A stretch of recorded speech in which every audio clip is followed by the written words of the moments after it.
Hey everybody, welcome to American Courts. We got a bunch of different old cases today. We got some bad neighbors, got Judge Boyd, got Judge Oakley with speeding. It looks like we got Fozzie, Vibra highlights. Got Emily and Jay, Linus.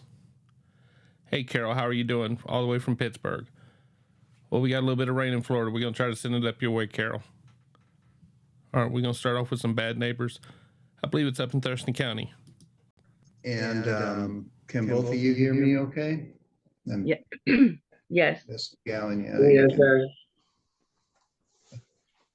All right, so what I'll do is I'll tell you, just sort of outline for you how the hearings will go, and this applies to everybody. So at the beginning, I'll swear the parties in. Then the petitioner, that's the person who filed this case, gets to go first.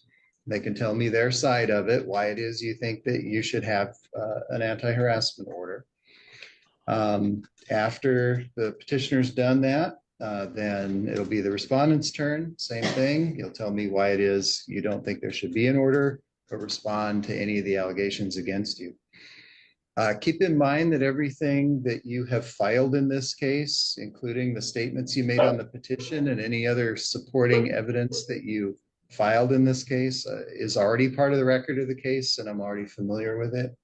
So you don't have to repeat everything that's been said before, but you can point out to me any of it that you think is important to your case. After I've heard from both of you, I'll make a decision as to whether or not to grant an anti-harassment order. I'll explain why I make that decision. I'll just ask that during the time the other party is telling me their side of the case, just listen, don't interrupt them, even if you think they're not saying things accurately or leaving things out, or if they're not telling me the truth. Just keep in mind that you either have just told me your side of it, so I already know your side, or in a few minutes you're going to get to tell me your side, and then you can tell me your version. So there's likely to be points of disagreement. I expect that, and you should too. All right, so we'll get started here. So can I have the two of you raise your right hand, please? And do both of you swear that the testimony you give in this case will be the truth, the whole truth, and nothing but the truth? Yes, Your Honor. Yes. Okay. So, Mr. Lazen, you are the petitioner in this case, and you get to go first. So go right ahead. Okay, and I might have to, my chihuahua only barks at the worst time, so if he starts to bark too loud, I'll go put him in the room. So just to let you know, I do suffer from generalized anxiety. So things like this, give me great anxiety. So please be patient with me as far as me trying to let you know what's going on. So I've lived at Quartzsite Apartments, which is on the west side of Olympia. I've lived here, moved in 2018. I'm a single mother, so my son was 4 when we moved in. Okay, so now he's 9. Anyway, I say that because I did include him in the paperwork as a minor. Unfortunately, over the last 6 years of living at Quartzsite, it has been horrific in so many ways, but I won't go into detail on all of those things. However, I do believe I live on the 3rd floor above 2 of the most violent criminals that you could live above. Now, I've worked with the police department. There's not really working with the management here. The management doesn't do anything, but I will try to stay specific as much as I can to Joanna. Basically, I really, at this point, just need to be left alone, and my son needs to be left alone. That includes her hanging her head out her window, Constantly, I'm saying horrific things that I would not say right now to everyone because they're so offensive to the point where I have, witnesses from my church who come visit me. We're talking delivery people, anybody. I'm on the third, she's on the second, and it's just constant harassing of either me and my son or somebody that's visiting us. And again, that includes horrific language. But what I really want to share with you today, because when it is Joanna's turn to talk, I mean, all you can do in this case, it's like he said, she said, right? That's why it took me 6 years to file this. I worked with um, Sergeant Sergeant Henriksen of the OPD, and he was the one who convinced me to finally do restraining order because it's been 6 years of this. But I have to add, and then I will be done. But the worst part of it all, and this started from the beginning of like 6 years ago moving in, is for whatever reason, and like I said, she can say whatever she wants when she talks to you, but all I can say is, this is lies, is the worst lie out of all the lies she's ever said to anyone about me is spreading a horrible, dangerous statement, letting my neighbors in Courtside who aren't that, are dangerous anyway, letting or telling them that I'm racist. And I want to say no from the bottom of my heart. Okay, I did grow up in a educated home. I went to college. Point being, like, I don't have a racist bone in my body, and I say that because it's important. Because number two, I have never once used the N word in my entire life. I think that is so wrong. And now what Ioana has done, and I won't go into all this. Everybody can see Donnell up in the corner just looking at him disappointed. He knows better. He knows he's heard worse. Specifics, but she went to my place of work years ago to tell my manager that I'm racist and I say the N word. So that was crazy. And then over the last year or so, she's done it so much that I've gotten assaulted because of it. And then, and I know this is a separate case, but I just want you to know she is linked with Daryl Cooper. Okay, I know he's not present. He's the other protection order, and that was very serious because he, opened the door and said, "I'm going to kill you. I'm going to beat your ass." Sorry to swear. And so that's when Officer Hendrickson's like, "No, enough. He threatened your life. You need to take a protection order." And then that's when I asked him about Ioana. I said, because Daryl Cooper happens to be an African American. And when Ioana is spreading these lies, whether she believes it's true or not, what I'm telling you, Judge, is very dangerous for where me and my son live. We've gotten told, "Oh, I hope you fall off the balcony and die." It's just so scary. At the end of the day, I'm going to do my best, to try to move from Courtside, as it's a very scary place to live as a single mom with a 9-year-old. My son has seen, and I will end it with this. And this is why I'm scared physically, okay? Emotionally, of Ioana McGowan is on September 30th, and I believe it's still an ongoing case. There was attempted murder of my neighbor who I shares walls with. I had to take video footage of this because my apartment manager, "Oh, did you get it on video?"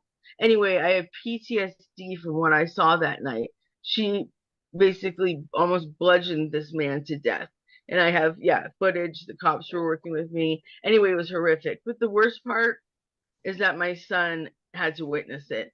Just like, I'm not going to talk about the Daryl Cooper stuff right now, but just like what's going on with him. So at the end of the day, all I want, and I know she will get on here and say horrible things about me. She has from the beginning, but I would think she would agree with me when it comes to she doesn't, we don't want each other in our lives. So all I want is, yeah, to be left alone, not be yelled at out the window, not her harassing, my friends, my church and delivery people. Just leave us alone.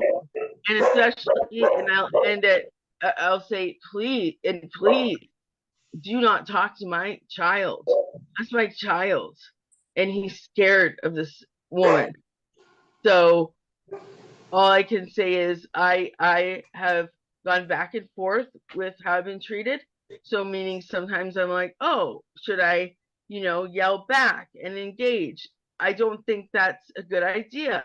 Sometimes I've, had enough and like just want them to leave me alone.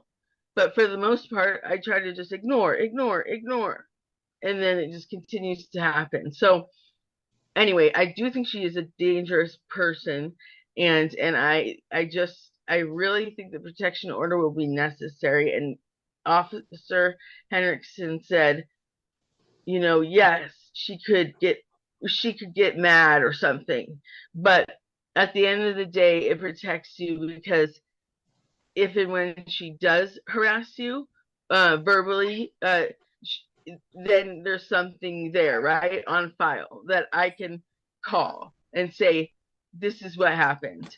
And so anyway, it was Officer Henriksen who convinced me to do this. So that's all I have to say. And then, like I said, Hey, Tokyo, I see you there saying you're in the tail end of it, the hearing. You're actually at the beginning of the hearing. It's just a protection order hearing. That one of them's trying to say the other one's violent, and they're just being bad neighbors. They're just being crazy. So it's a protective order hearing. And Donnell up at the top is realizing his issues aren't nearly as bad as those ladies on the bottom. All right, we're gonna jump back in. whatever she says it's going to be, I would love to mute it, because I've heard all the lies she said about me, and they're horrific. So she's probably going to go ahead and do that. But it's like, stop. You're calling me racist in a neighborhood that is very unsafe for people to think you're racist. So I am very, I don't want to live. I'm trying to move, but until then, I don't want to be a sitting duck, or I don't want to be scared. And my son is so scared, by the way. And just the other night, Joanna was standing outside, like her arms crossed, staring at us as we were gonna, parallel park.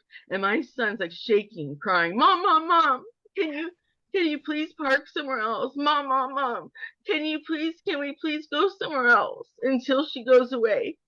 So anyway, I just want her to leave us alone, and that's all. All right, Ms. McGowan. How are you doing this morning, Your Honor? Outstanding. Okay. I do not disagree with the protective order. I would actually like one myself. I have reached out to my apartment complex for years trying to get Mary's last name. I was told due to HIPAA laws by my manager that she wasn't able to give me that information. I wasn't privileged to a fashion to be able to get her last name. I have been trying to get a protective order against her for years to stop the harassment against me. We were told by our apartment manager to just take videos of any incidents that were involving her. As a matter of fact, everybody in the community has been doing it. She's actually used her First Amendment right to picket the apartments. The apartment manager reported that, called the Olympia Police Department to see if there was anything that they could do about her and her derogatory comments on her poster board as she was picketing. I am not a violent person. The case that she's mentioning with Casey, he assaulted me in my house. I defended myself. He has charges that are pressed against him for 2 assaults. All I want to do is to have a comfortable, peaceful life. I'm not harassing her. I have went through the community and got multiple letters of witnesses that see her kicking my door to set my dogs off on purpose. The security guard that she mentioned in her paperwork, I have a video of her cursing and screaming at him because she wanted him to tell me to close my window in the summer and it was hot. Me sticking my head out the window is not to harass her. It's to stick my head out the window and get some fresh air. By no means am I trying to harass this woman. I am totally in agreement with the protective order. I would just like it to be a two-way street so that she doesn't have this order and feel as though she can continue to harass me and try to put me in a position to be in trouble. The last thing I want is to have any legal difficulties. And so I would appreciate if this protective order was in effect, but both ways. So she can no longer contact me, harass me, or make her derogatory remarks regarding me and my household. I'm also a single mother. And it was just 3 weeks ago, Your Honor, she was outside saying, well, that's why your daughter got murdered, trying to instate some kind of reaction in me so that she could get what she wanted, which was a reaction. And that's what I'm not giving her. And that's upset her even more, I think. But I don't appreciate being persecuted and falsely accused of heinous crimes and called a convict and a criminal. And regardless of how she feels about this community, I live here and I enjoy my life here, and I don't think it's such a bad neighborhood.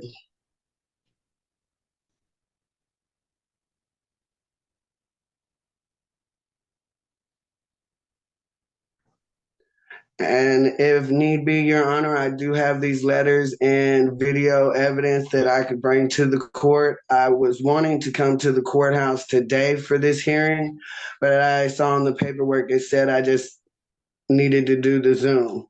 But I'm more than willing to bring whatever I have to Your Honor so that I could also get a protective order. Okay. Then what I am going to do is I am going to grant the order. And Ms. McGowan, if you would like to petition for your own order, you're certainly welcome to do that. Thank you, Your Honor, because now I have her last name. That was all that I needed to be able to file myself. So, yes. Yeah, you said it. You can bring those things to the court and file them yourself. You know where the courthouse is, and the court clerks will take that from you.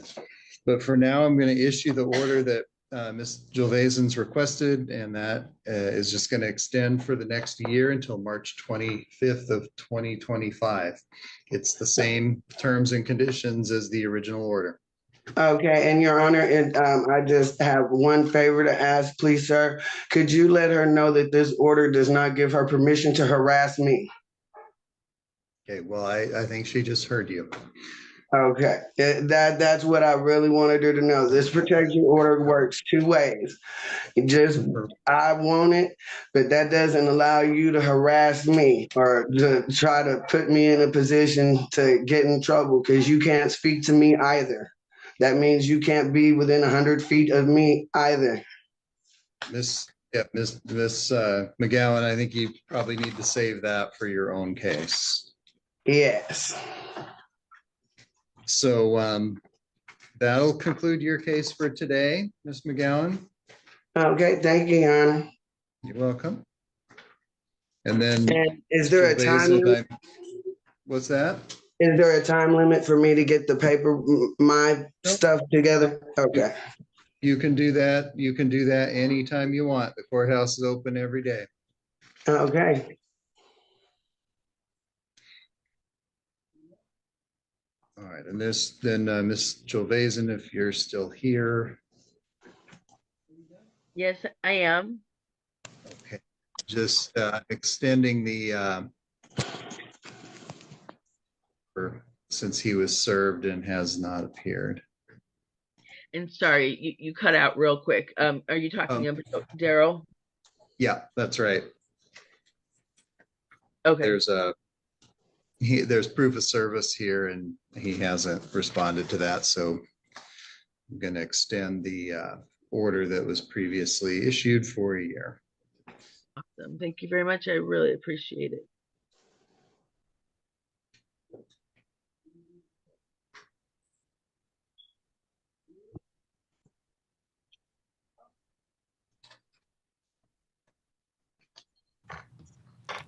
Hey, Biggin, thank you for sending your folks over this way. Thank you, everybody, for tuning in. Thank you for coming over on the Biggin Raid. I know y'all had some fun over there. I was over there watching a little bit before trying to get ready. I keep thinking Yawana's got something she says right here at the end, but it's only got about 30 seconds left, and then we're going to get to go to Judge Boyd getting on to somebody.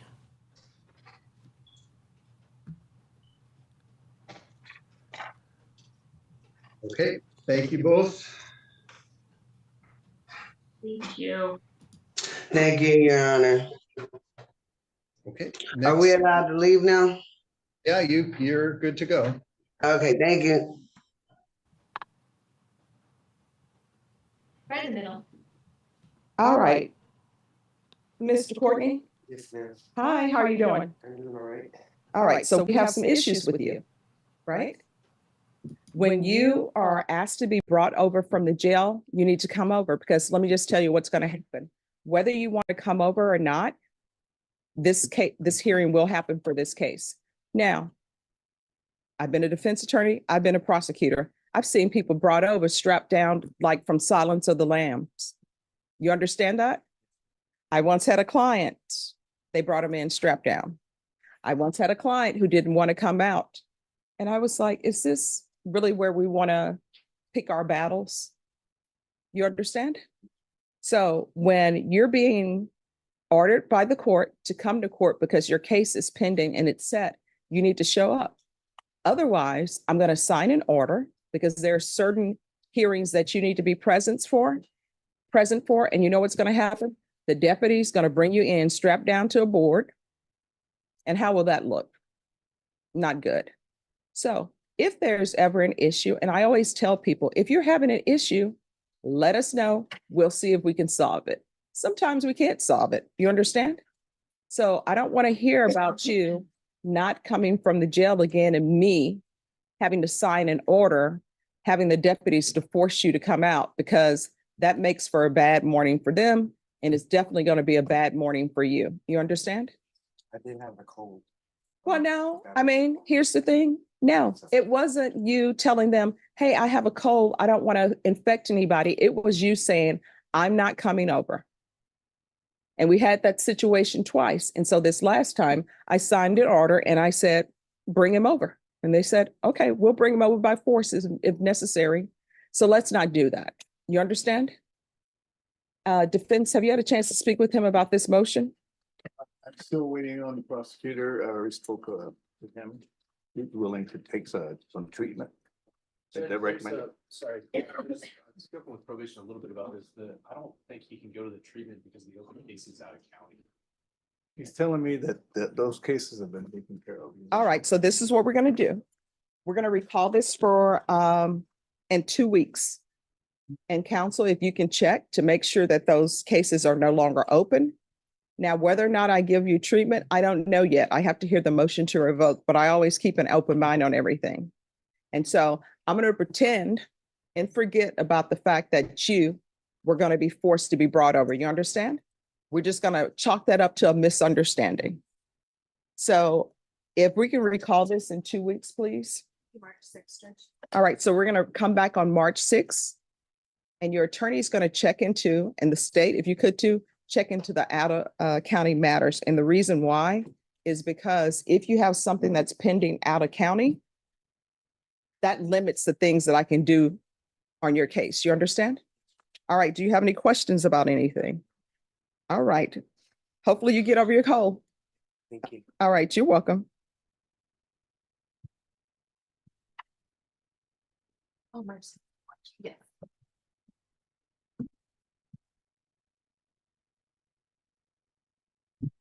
And so can we find out if all the jurors are here? Whenever you're free.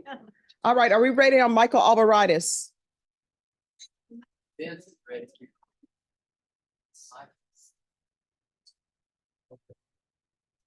That's good. All right, and I need back the violation report.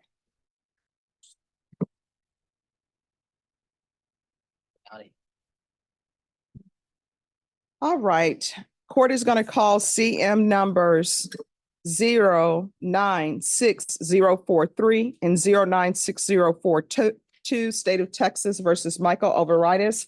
Can I have the parties announced for the record for the state Hank Wilkins to the stateroom. defense? Howdy, Joe Stenberg representing Michael. Are you Mr. Overitis? Good this morning, Mr. All right. Your Honor.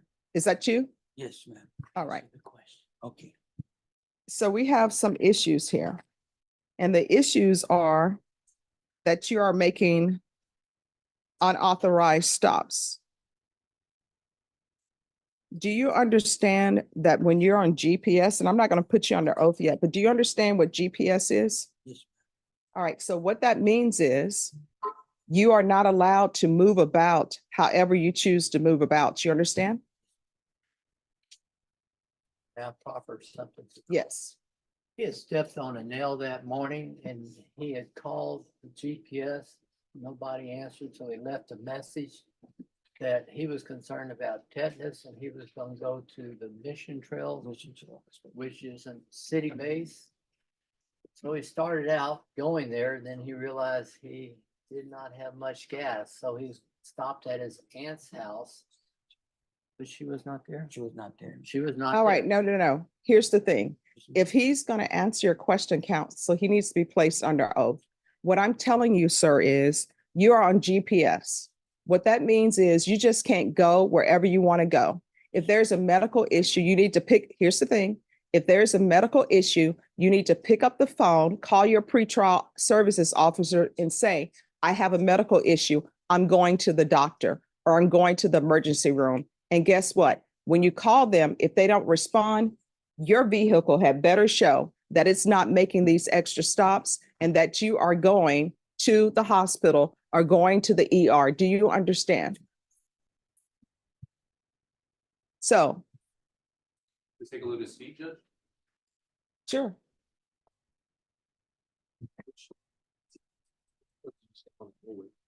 My right one. Wait, what are we doing here? It's been used, sir. It's been about a week. No, stop. We're on the record. We cannot have conversations. What are we doing here? What's the issue? You want me to take my shoe Well, off? he stepped on a nail, Judge. I just want to see if there's an injury. It's already healed. It's been healed by now. Yes, it's healed already. So when I took care of it. Wait, myself. stop. Do you want to give testimony? What's that? Do you want to testify? All right, can you raise your right hand for me, please? Do you solemnly swear or affirm the testimony you give would be the truth and nothing but the truth, so help you God? Yes, ma'am. All right, you can lower your hand, state your name for the record. Michael Oyavides. All right. Mr. Steinberg, would you like to question your client? Do you want him called as a witness or no? Sure. With respect to why you left, before you left, did you call your GPS officer? Yes, I called him and I talked to him. I called him, Can you say you talked to him or left a left a message? message. All right, there's a difference. Yes, sir. And your message stated what? That Best of your recollection. That I was headed to the hospital because I had stepped on a nail and I was gonna go check it out. And Okay, then did you proceed to go, well, first of all, which hospital? Mission Trails on city base. Okay. And did you proceed to go? Yes, I did, but I turned around and because I didn't have enough gas. And did you try to borrow money to get gas? Yes, I did. And the first place you stopped was where? My aunt, And she lives where? over on 281. Well, it's, the address is on that. I don't know her address. Well, I know, but it's on the report. Yes, So you still needed money, so To where get did you gas. go? and then I went, she wasn't there and I went to my friend to get money, but he wasn't there. So I turned around and went back home. Right. And then that's it? That's it. That's it? That's it, sir. All right. Pass the witness. State. Good morning. My name is Hank Wilkins. Yes, sir. I'm one of the prosecutors here. So which foot did you step on a nail? It was my right side. It's really healed though. It feels better. Would you mind showing it to us? Well, yeah,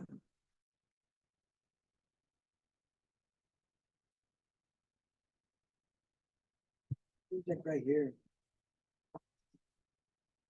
And so, See how it's healing? so it's your testimony that because of this injury, Yes, sir. when you're on full house arrest GPS, which I don't really see anything. Yes. It's already started. It's healed already. So it's. All right, so if you all remember, not conversationally, because the court reporter has to put everything on the record. Okay, and for purposes of the record, Judge, the defendant has removed his shoe and his sock. So my question is, it's your testimony that because of that injury, that's Yes. why you left your house? Yes. Okay. I don't have any other questions, Your Honor. And were you concerned about tetanus? Yes, I was worried. And is that the reason you went? Yes. Did you ever make it to the hospital? I'm sorry, were you finished? No, no. No, I I never passed made it to the away. hospital. Didn't make it. Did you? I get returned. I tetanus? did a U-turn and went back home. I'm sorry, I didn't catch any of that question or anything. Okay, sure. So for purposes of the record, this is Did you ever get medical attention for the foot injury? I did it myself at home. Okay. Did you get a tetanus shot? No, I didn't. Okay, I passed it. Your Honor. No further questions, John.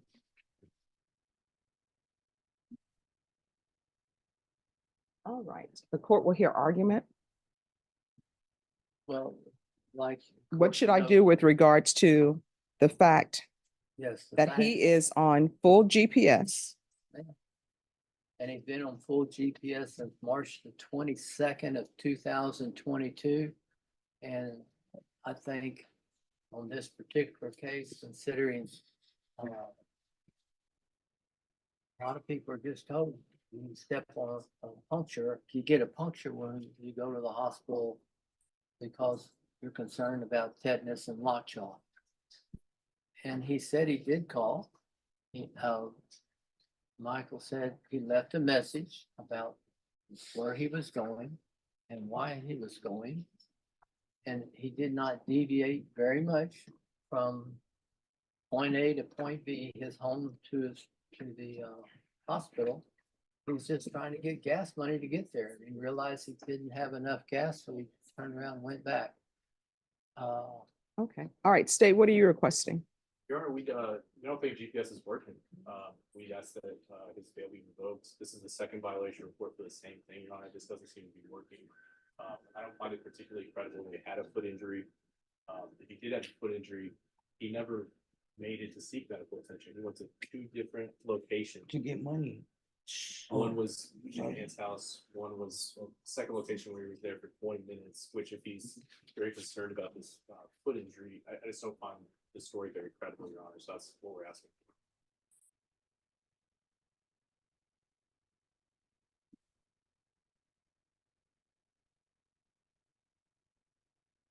All right, Mr. Alvarez, I don't understand what you don't understand what GPS is. This is my first time being on GPS, ma'am. No, but we've had this conversation before. This is your second violation report. No, I didn't know I had a first violation report. Yes, you did. So we've had the conversation before. Mr. Steinberg, what is your client's issue? Why doesn't he understand what GPS means? The I'm sorry. address the first part. I don't think he did have a conversation before. As far as I know, recollection, this is the first time he's been in front of the court. And he's had an opportunity to discuss this matter with you. I think last time you just signed an order, which is frequently done.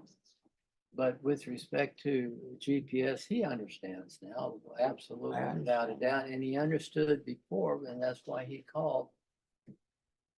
And he is maybe not the brightest bulb in the chandelier, so to speak, but he was trying. And I don't think he's gonna be stepping on a nail again, so. But if he does, he's now learning. Just wait until he can talk in person to the GPS officer. You understand that? Yes, sir. And State, where are these cases in the process? because this defense counsel is right. This has been since 2022, which is what the alleged offense date is. Well, March is when he went on GPS. I think the offense was in February. Yes, it was. It looks like they're still pending indictment, Judge. I can email the in-state attorney to ask her what's going on. All right. All right, this is what the court is going to do. And I am strongly considering taking you into custody, but I'll tell you what I'm realizing and weighing. The fact that you have been on GPS for 2 years, that of your 2 years since you've been on GPS, there's only been a violation twice. And the fact that this case has still not been indicted. If it's going to be indicted, I don't know. All right. This is what the court is going to do. The court is going to continue you with full GPS. You're not allowed to leave the house at all. If you leave the house and I receive another report, we're going to have issues. Do you understand? Is there anything you do not understand about what GPS means? No, ma'am, I know now. Well, full GPS. That means if somebody's having a cookout in your backyard, you cannot walk outside the house to grab a plate. You cannot go to the mailbox because the GPS will go off. Do you understand? Yes, ma'am. All right. And is there some mental health issues going on here? I do take What do you take medication for? bipolar and schizophrenia. All right. Okay. Now I'm knowing certain things. So what I'm going to do, it's going to be full house arrest, but he's going to allow to continue with his mental health treatment. And I'm going to order mental health evaluation and treatment for him as a part of his pretrial services conditions. And they're supposed to be doing that. And if you were drug tested, is it going to be positive or negative? It's gonna be fine. I was using marijuana And what else? and little bit of yellow. I'm sorry? Oh, man, All right. but I do it once in a while. I don't do it all the time. No. So this is what we're going to do. And I'm glad you're telling me this because I need to set conditions for you so you can be successful while you're on bond. You understand? Yes, ma'am. So does anybody live with you at the home? My sister Right. and my mom is next door to me. All on the right. Same lot. So we're gonna, then your testimony is a little much to be desired about where you were going. Yes, But this is what I'm gonna do. I'm gonna do a full GPS. I am going to order drug treatment.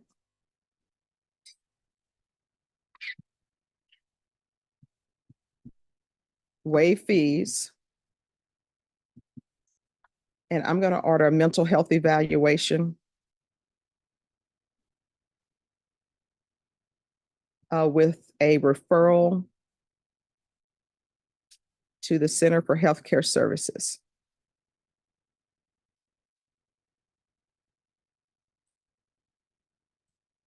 And if you'll remain in court, have a seat. I'm going to see if I can get your pretrial services officer to see you today. You understand? All right, thank you. Thank you.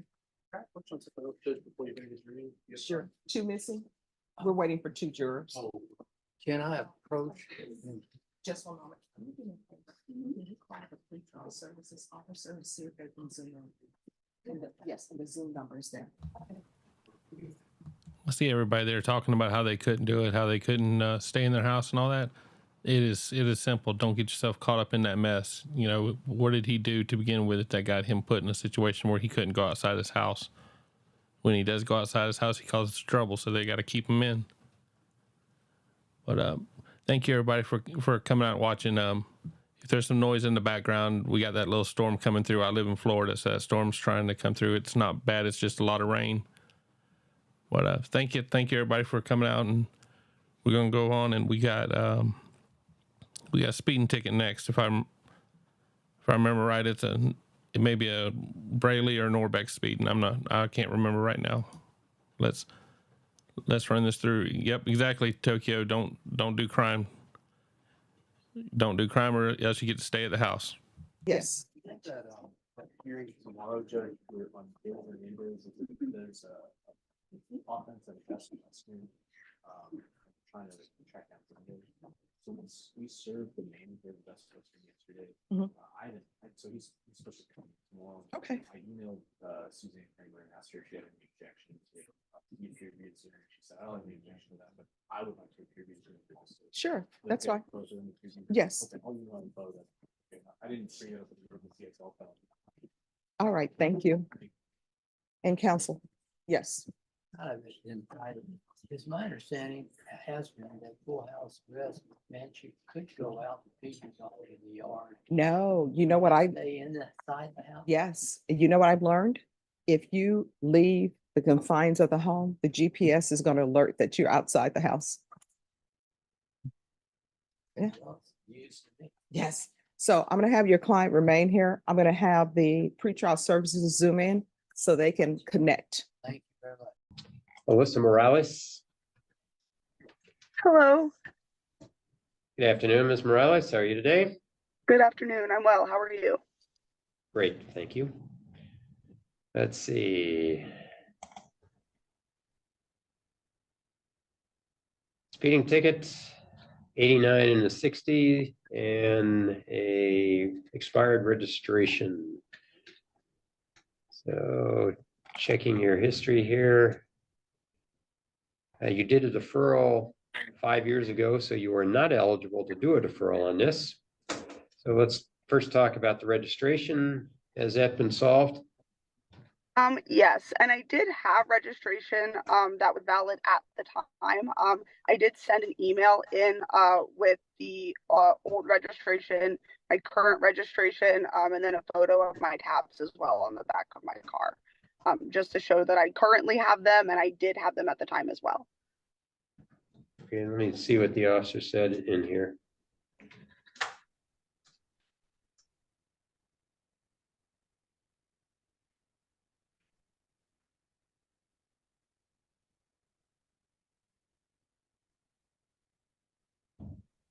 Actually, Trooper York didn't even address in his statement the expired registration, so I will dismiss count 2 because there's no evidence of it.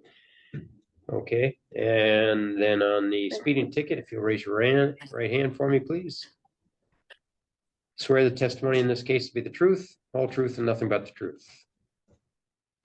I do. Thank you.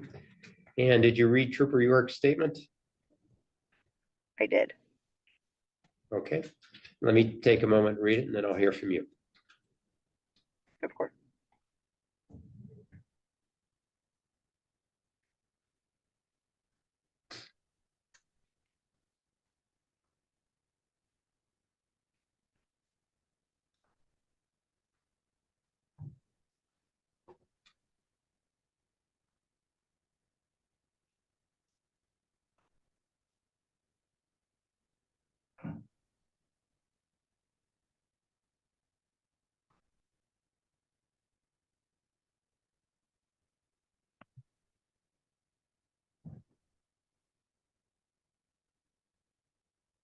All right, go ahead, Ms. Morales.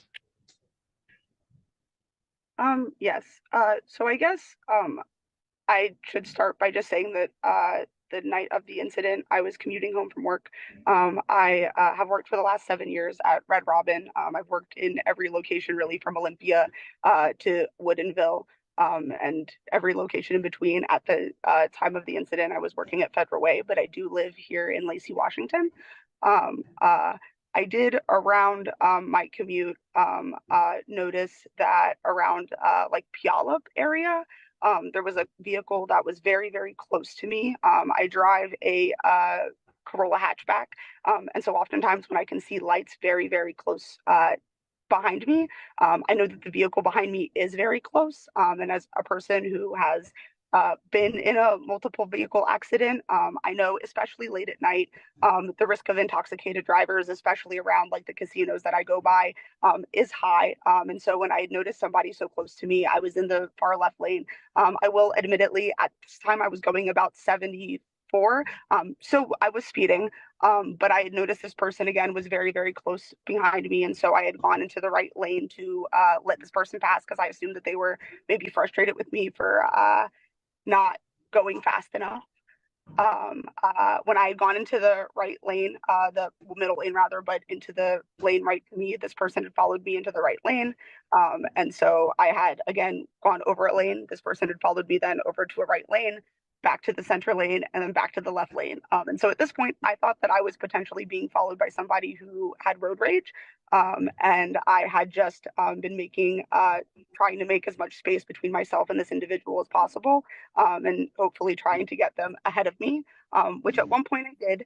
And then I want to say probably around it was past JBLM. I had noticed again a vehicle that was relatively close behind me. And so I thought that maybe the person that was originally tailgating me was now tailgating me again. I had accelerated and I had noticed again this car accelerate again and followed me into the middle lane. And then I was getting off at exit 114, which is where I live. And again, had noticed this car follow me into the off the exit. And when lights had come on, honestly, I was relieved because I was like, oh, thank God this is a police officer and not somebody who is enraged and potentially, intoxicated. And when the officer had approached me, I was trying to explain this, but was met and I again, admittedly, I was very anxious at the time and was trying to explain that, but was asked to shut up as I was explaining what had happened. And so I didn't really get the opportunity after I was asked to shut up. I had just kind of stopped talking. And so I didn't have the opportunity to really explain my registration after he had said that I had expired registration, nor did I really have the opportunity to explain. And at this time too, traditionally, if I had my phone accessible, I would have called 911 and reported that somebody was tailgating me, but my phone was on the floor of my vehicle. And I was also scared to stop at an exit that I was unfamiliar with because if the person behind me was potentially again either experiencing road rage or intoxicated, I was worried that I was going to put myself in a really unfamiliar situation. And so I 100% was speeding, and I will admit to that. I'm not trying to contest that at all. But what I am asking, if it is possible, if I would be able to be put on a payment plan for that ticket, I would be really grateful for that. And so yeah, I apologize. Sorry, and I have a little bit of anxiety right now too. All righty, that's okay. All right, so I'll fine committed on the speeding ticket. What I'll do is I'll cut your break on it. I'll reduce the fine from $268 down to $200, and you can make payments on that. Thank you. Yep, so just contact the court and in the next 30 days to make arrangements for the payment. Of course. Thank you so much. I really appreciate it. Thank you, Your Honor. You're welcome. Bye-bye. All right, bye-bye. And the stuff you put forward to him these are the money issues. So first we're going to clear his calendar.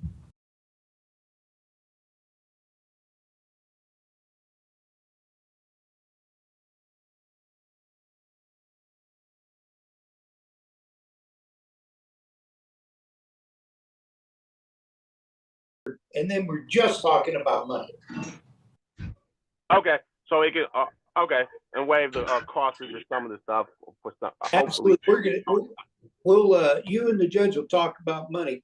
We'll just clear his docket so there's nothing else to worry about. Okay, that makes sense, doesn't it? Absolutely. Like you said, I just want to have everything situated, and I know my license. Well, I know my license is good currently. So judge is in the courtroom, Mr. Hare. Oh, sorry. No, you're fine. Mr. Bowditch, your appearance for Mr. Hare, please. Your Honor, for the record, Jeffrey Bowditch appearing on behalf of and with Christopher Hare. Mr. Hare, could you tell the judge your name for the record, please? My name is Christopher George Hare.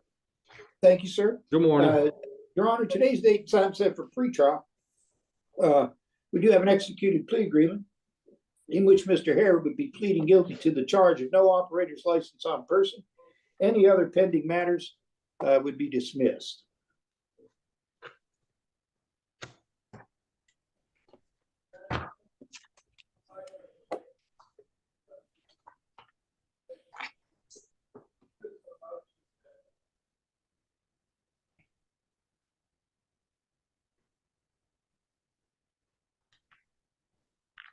All right, so I've got one file that shows an incident date of March 21, 23, drove while license suspended.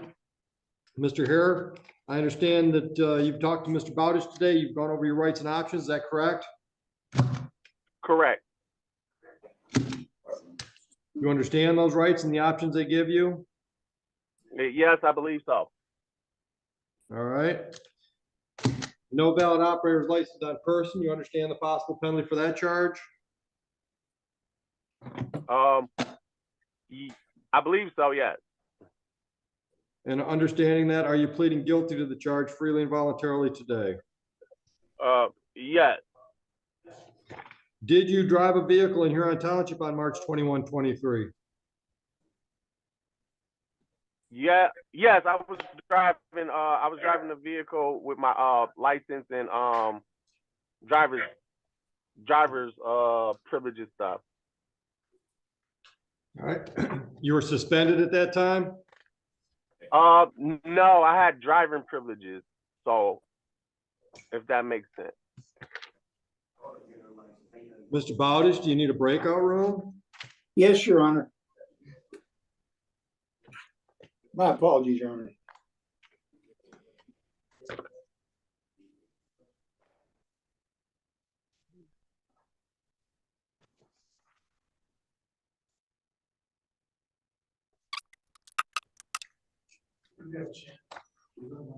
Your Honor, we're ready again. Who?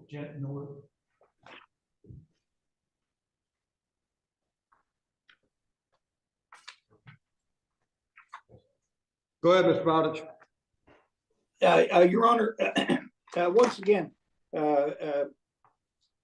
Hare wishes to continue with the plea. He had some questions. Your Honor, his license was suspended. He wasn't aware of it. All right. Mr. Hare, that's correct. As of March 21, 23, while you were driving in Huron, your license was suspended, you found out? Correct. I had the warrant block and it was suspended, or my driving privileges were suspended for that moment. I was unaware of. Okay. I can accept your plea to no valid operator's license on person.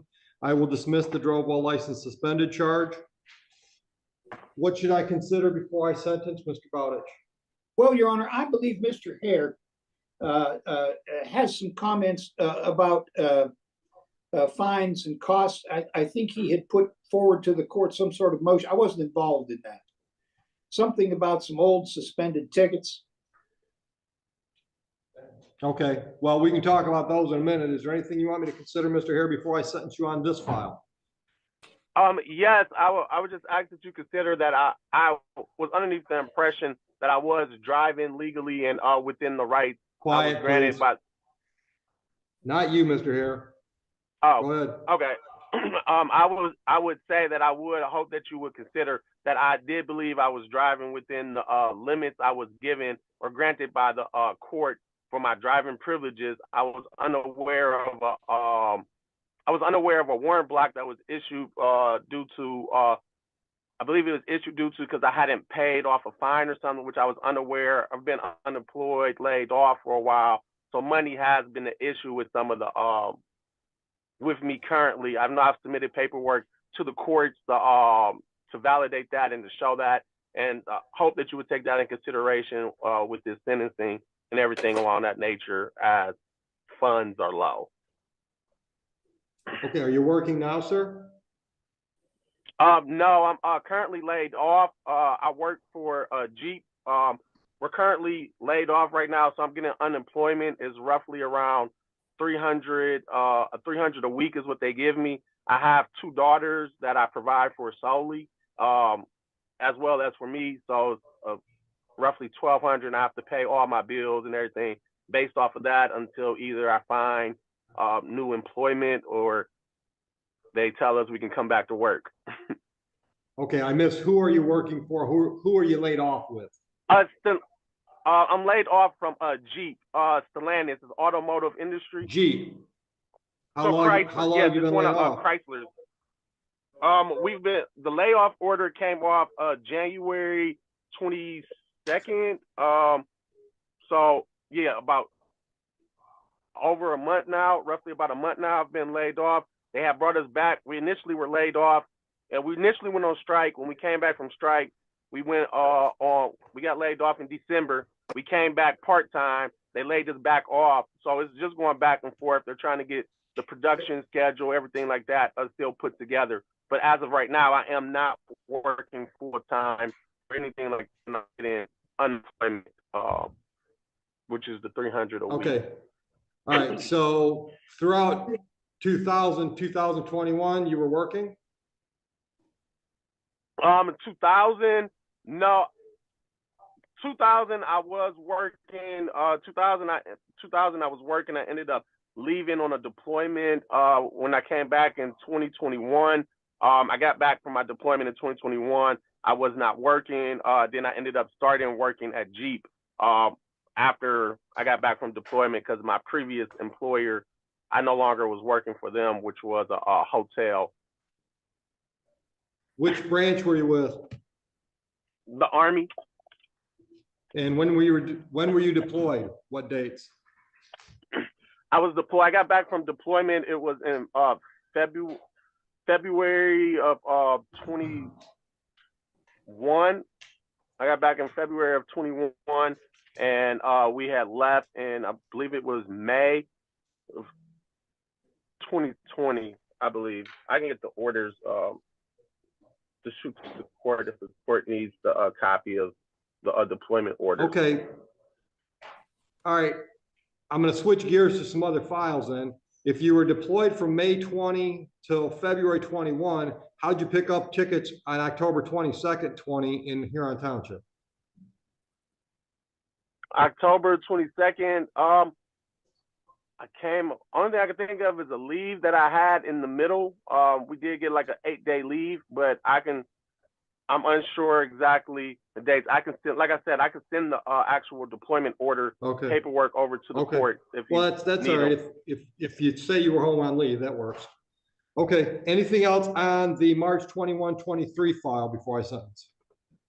No, that was it. When I got back home, I had the extenuating. My driving privileges was from 2018, and they went through 2024 for my driving privileges. So I believe like throughout that period, 2018 till now, they were good. Like I said, I was unaware of the warrant block that made them invalid, that I had to go pay that fine or get that situated, which I have got that done and everything like that. So everything's good now. I was just unaware of it at that time.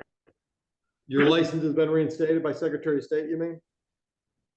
Yes, with the state of Ohio. My driving privileges are back in good standing because they were.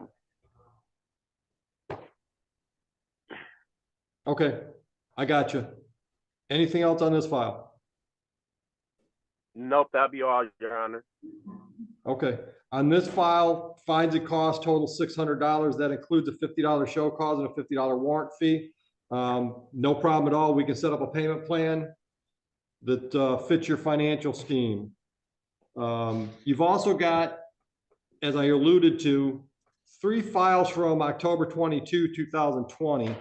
I'm showing a failed display valid license, impeding traffic. What's that? I've got them all. Yeah. And speeding. So 2 civil infractions and a misdemeanor failed to display. Those are all showing money due. It appears that the 2 civil infractions were defaulted.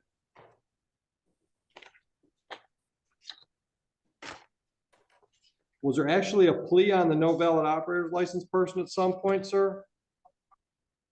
No, all of that was supposed to have been included with today's today's issue, because I thought I had resolved, I thought I resolved everything and submitted all the paperwork previously, because they told me I had to submit a motion to get the defaulted judgments removed and get them resituated, because I was unaware.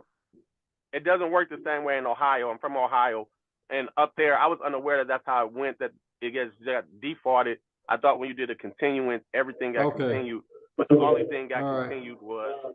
So Mr. Bowditch, Ms. Foley Carter, was there any discussion about the 2020 files and this motion that Mr.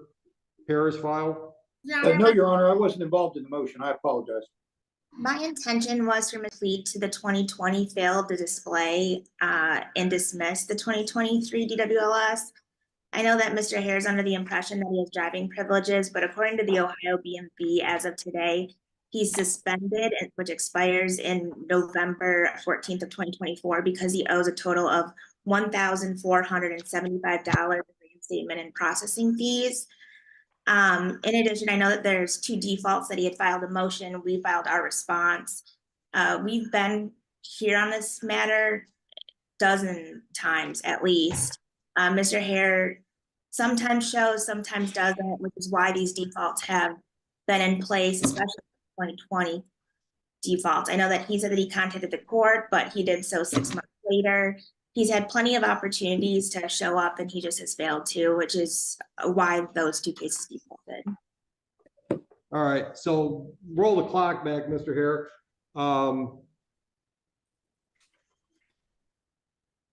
I'm willing to dismiss the 2023 drawable license suspended, revoked, or denied charge if you want to enter a plea to the 2020 no valid operator's license on person charge, which I'm understanding is the prosecutor's offer. Correct. Correct. I was told I was pleading to the no operators, and everything else was being dismissed with the charges and stuff.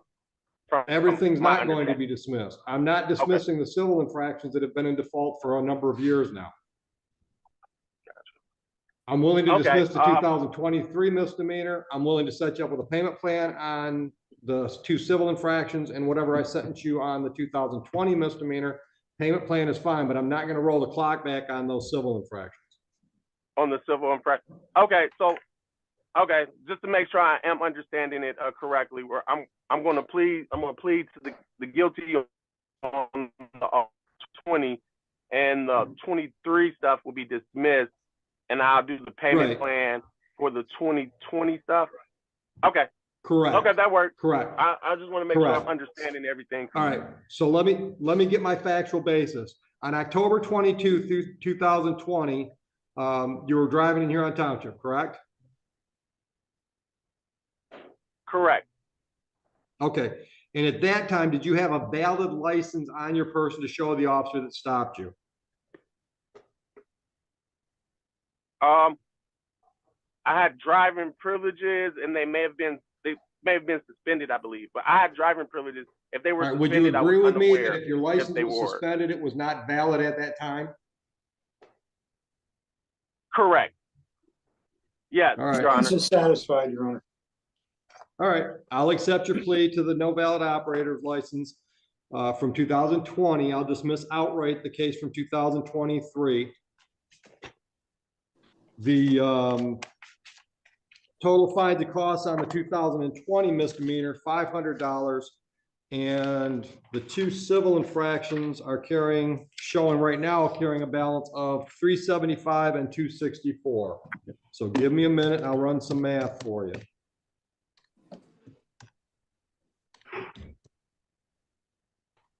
So that means the 2 civil infractions in default in the case I just sentenced today, total is $1,139. You can start a payment plan process through our website. If you go to 34th District Court website, send us an email, tell us what you can afford, how often you can make payments, and so forth. Understood? Okay. Any questions?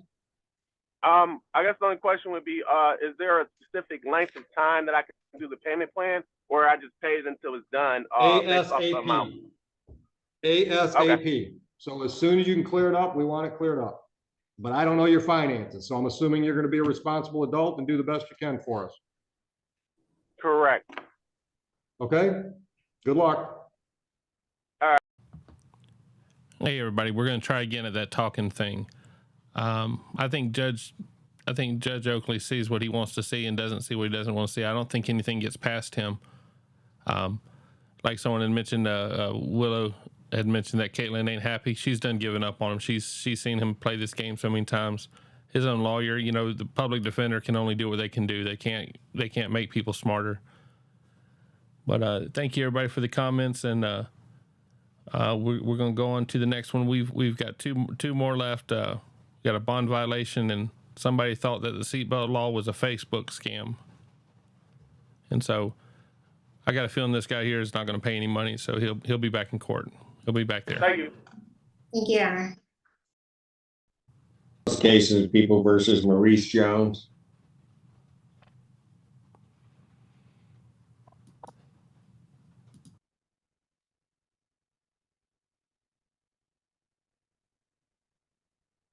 Bridget Coons on behalf of Mr. Jones. Andrew Phillips, on behalf of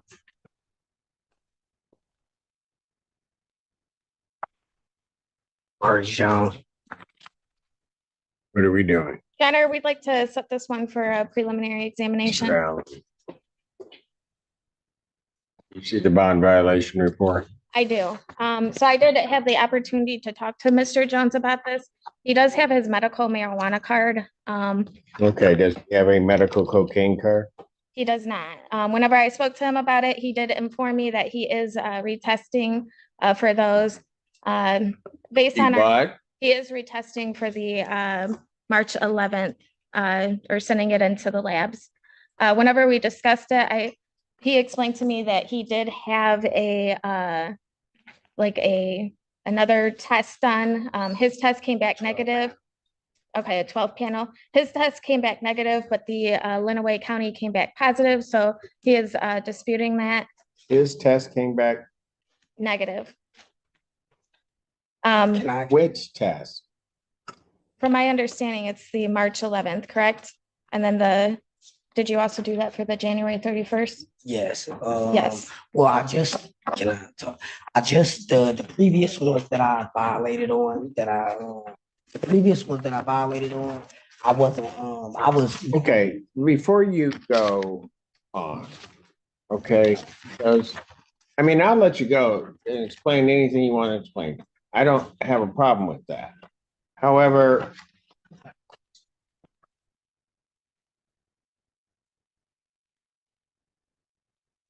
looking through your report, you continue to test positive for marijuana, but from September 2023, Yes. there was cocaine in your system. Yes. November 11th, 2023, cocaine in your system. Yes. December 18th, cocaine in your system. January 31st, cocaine in your system. March 11th, cocaine in your system.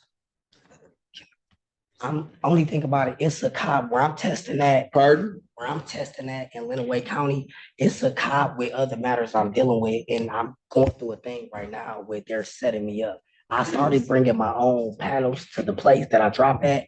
They use a dip thing, and I use a urine test, and my test came back up negative, and the they test came back up positive. And I'm telling them I never even did cocaine. And I ain't even about to sit right there and try to justify it in court. That's why I accepted one of the violations. But Fresh Harbor told me if I honestly didn't do it, fight it. And I never even did know. And it have to be in you. I looked it up, I read about it. So now I started going in there and taking my own test. And I have witnesses with the people that I took the test with at the place just on the 11th.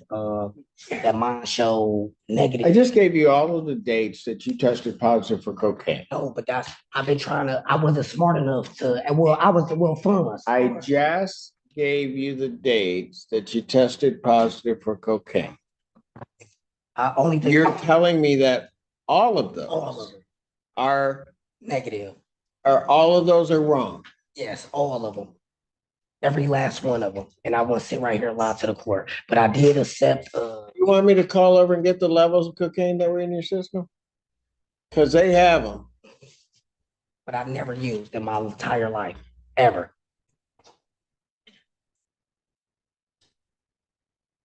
And that's why I wasn't smart enough in the beginning with buying my own tests to go there. I was using them at home. But then on the 11th, I told myself, like, why am I doing them at home? I need to be doing it in front of the people so they can see that, blah, blah, blah. And then the person that tested me there, I dropped with mine and he tested me with the dipstick, and the dipstick showed that I was positive and my test showed I was negative.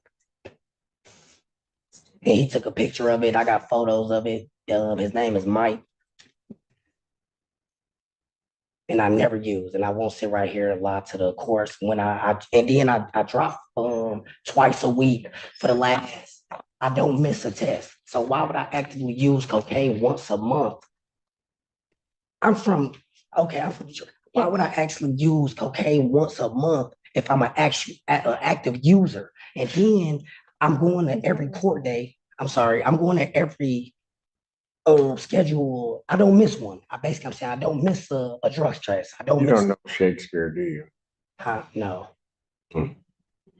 I just don't miss a drug test. So I wouldn't come to your court and tell you to your face that I don't do it, but I haven't missed a drug test, but I'm doing cocaine. Like they setting me up, and I'm trying to handle the situation, and I am handling it with the lawyer. I talked to her and she said she can help me with the matters of up there, but I'm testing there and they're setting me up. And that's all I can say. Other than that, I've never used in my life. And that's on my son, my mom. But anyway, I've never used in my life ever. Not, you know what I mean? Nothing, ever, nothing.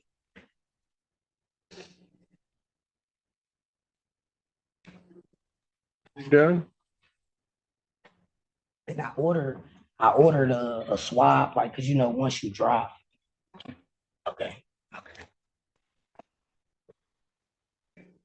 Your Honor, I advised him that if he wants to dispute them in the future, he has to do that with the Lenawee County, basically send it in for testing. That Lenawee County did what? That he would have to send it in for testing if he wants to dispute that in the future. Is he taking them here or in Lenawee? In Lenawee. And then it's basically getting sent to the community corrections here. Mm-hmm.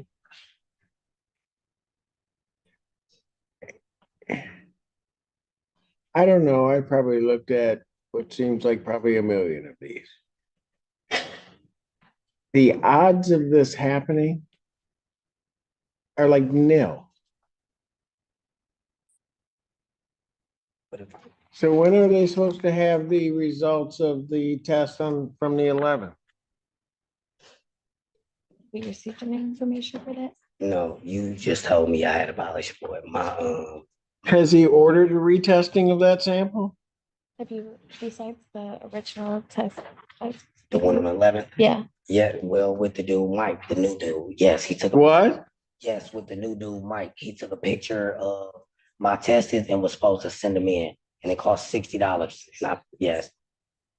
You took a picture of your test. Of mine in the test, sent it to the probation officer or the bonds officer, and yeah, they were supposed to send it out. But I never even knew I had this violation. Because when I left out of the place, we was all good. He would have told me that I dropped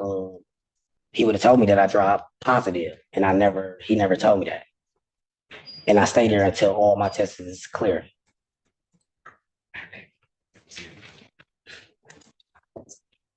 So why is it being sent out to be retested? Yes, it should be. And if it's not, well, hold on. What do you mean it should be? Did you pay the Did you do it? He never told me. Did you do it? No, because he never told me that I was. Hold it. I just thought you told me that he did. I was under the understanding he did. I think that he might. Yeah, well, that's what he also said in his little soliloquy he was giving. No, I know.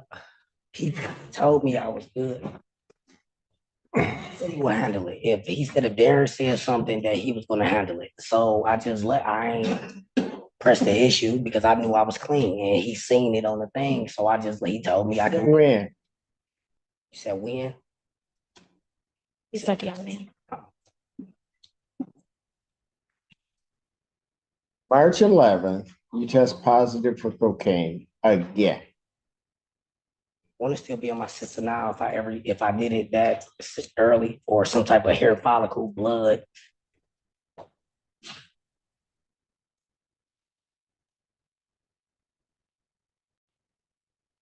March 11th, you tested positive for cocaine again for the 5th time.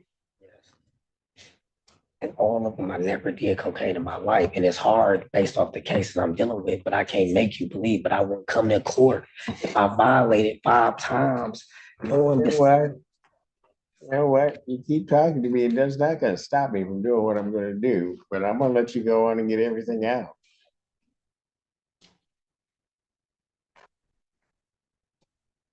You then told me that you were sending that one in.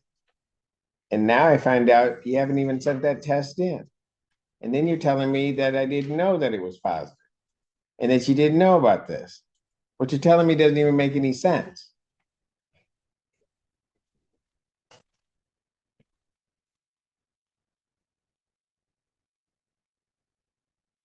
You haven't sent that sample back to be tested, have you? No. Why not? Because Mike said he would handle it once he talked to Darren, because my test came up negative. His test came up. Well, the PD is gonna have to call up and try to figure out what the heck's going on up there in Lenawee then, because I'm just telling you, you don't see this.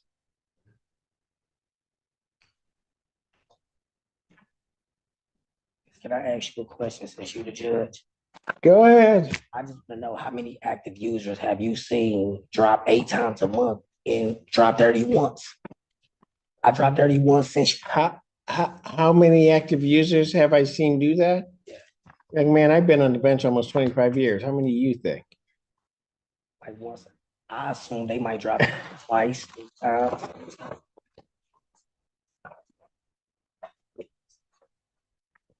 Let's do it this way.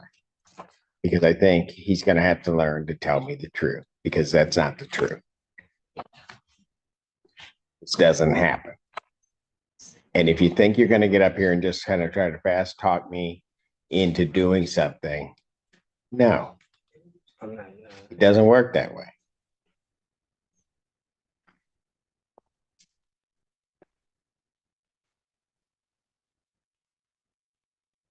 And why would you know anything about active users and how many times they would drop 30 in a month?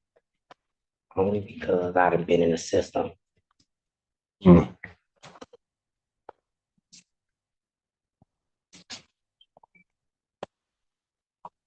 Cause conference will be adjourned to next week. That's the March 21st, 2024, 9 a.m. Council, you can maybe have that conversation about coming before me and telling me the truth, but at this time, defendant's bond is revoked. You are remanded.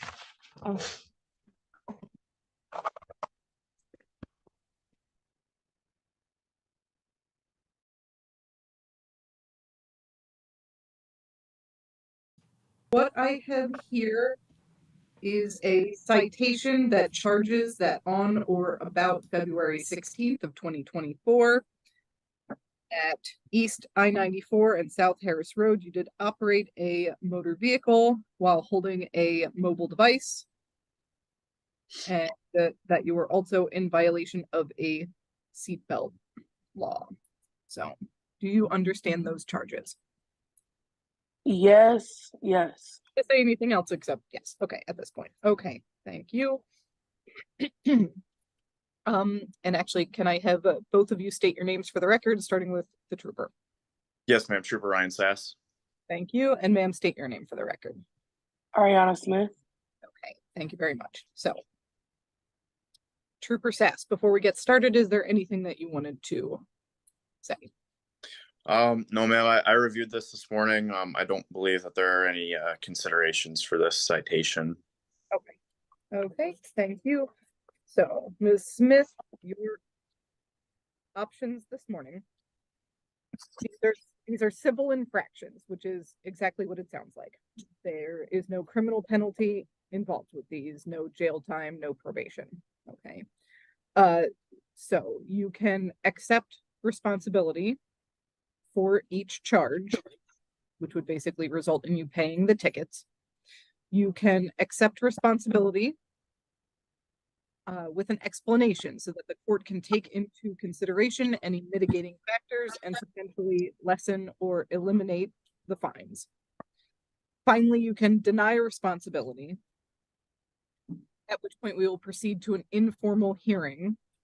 The court will take testimony and make a decision. So do you understand those options? Yes. Okay.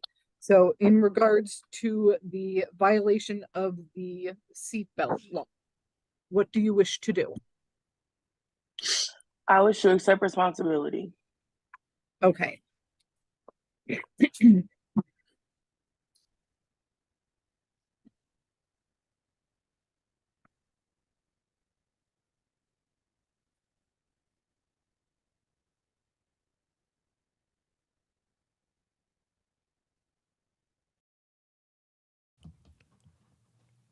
Emmanuel, you had a comment. Trooper looks like he's 14. Brother, that's how we know we're getting old, when we start to see the police officers and the court officers and stuff look like kids. I'm not referring to you, Victoria, but when you start seeing them look younger and younger, it starts reminding us how much older we're getting. And misconduct, you're absolutely right about the magistrate there. I feel that every time I see her. All right, let's get back to it. This is the last one for the night. I had to delete over 300 videos. Over 300 videos had to be deleted today. I'm trying to get compliant with YouTube, make YouTube love me again, and this is the week for it. So we're gonna see how it works, and if they tell me they don't love me but they'll keep me, I'll start filling it back up. All right, I'll see y'all at the end.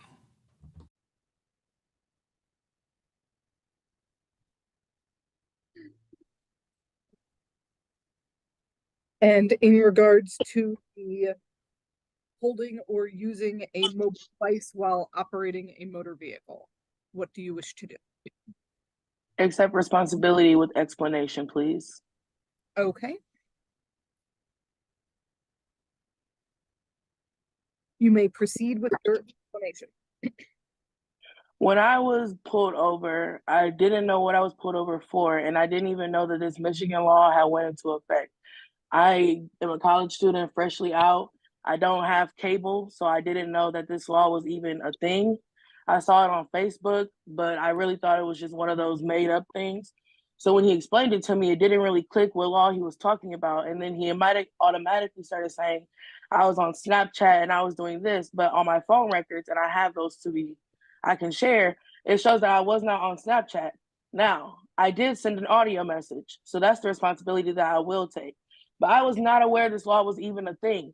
And so as he's explaining it to me, I'm basically thinking about the no phone, no texting while driving law. And it's not until after that it clicks that this law that I saw on Facebook actually went into place. So I don't mind paying it, but I cannot pay it all at once. I would need a payment plan. I would need something. And I didn't know it was a thing. So that's on me. But I just truly did not know this law was a thing. But I was not on Snapchat, and my phone records can prove that. Okay. Thank you.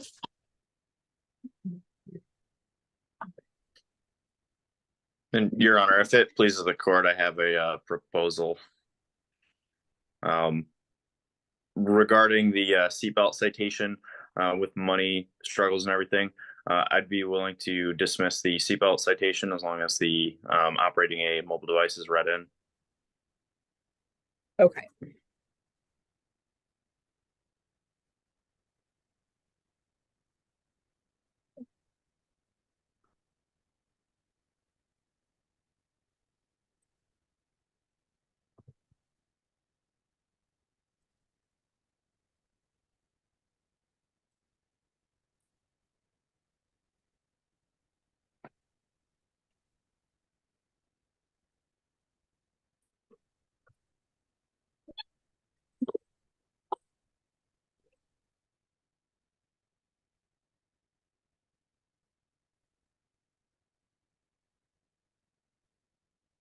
Okay, so ma'am, did you understand that the officer is offering to dismiss the safety? I do. My concern mainly is with the amount of the ticket for the holding the phone. I wasn't able to look it up myself, but when I called in, they said that it started at about $250, and right now it's just not something that I can pay in whole. And that's something that we can work with you on. I just want to make sure that are you willing to accept that he is dismissing the safety belt citation? Yes. Okay.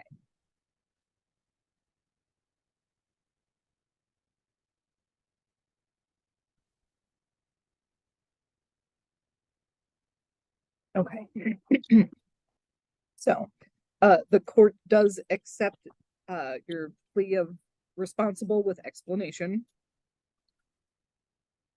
And the associated fine for using a cell phone while operating a motor vehicle is $240. And there may be some additional cost associated with that. So how much time do you think you need to pay that off? I'll be honest, right now my lease is about to end, so I'm having trouble dealing with that. So I would need at least a few months to pay it off. Okay. So what I will do then is set you for a show cause hearing on June 18th. That's as far out as I'm scheduling those right now. So that will be at 9 a.m. over Zoom in front of me.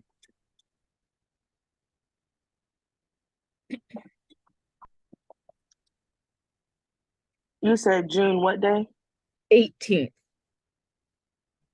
If it is paid in full before that date, then the hearing will be canceled and you won't have to come. And Trooper Sass, I think that was your only one with us this morning, so you are free to go. Awesome. Thank you, ma'am. Have a good morning. Okay, thank you. You too. Since he's not showing out in the hallway, so we're different. All right, I think that's going to finish it up. Someone had asked about what YouTube isn't happy with me about. I wanted to show courts with simply just showing you the court and letting you make your own choice, letting you do everything, and they want you to add your own narration, add your own opinion, and do a lot of things that I really wasn't comfortable with and still not real comfortable with because I don't know everybody involved. You can watch the court and you can make fun of the people, or you can just kind of make fun of the situation they're in, but it was something I really didn't want to do, really didn't want to spend a lot of time with it. But if nothing else, it's pushed me into doing the live streams, pushed me into, meeting the people that are the audience of it, and I really appreciate that. But this week I get to reapply and see if I can get in their good graces, and if I get in their good graces, I can re-edit the videos and put them back up. But tomorrow night I'm going to show a couple of the other old videos that I liked, some of the ones that I was deleting today that I want to show up. But thank you everybody for coming out. Thank you, and y'all have a good week of work. The ones of y'all that work, Linus, have a good time, whatever y'all do over there. All right, bye everybody.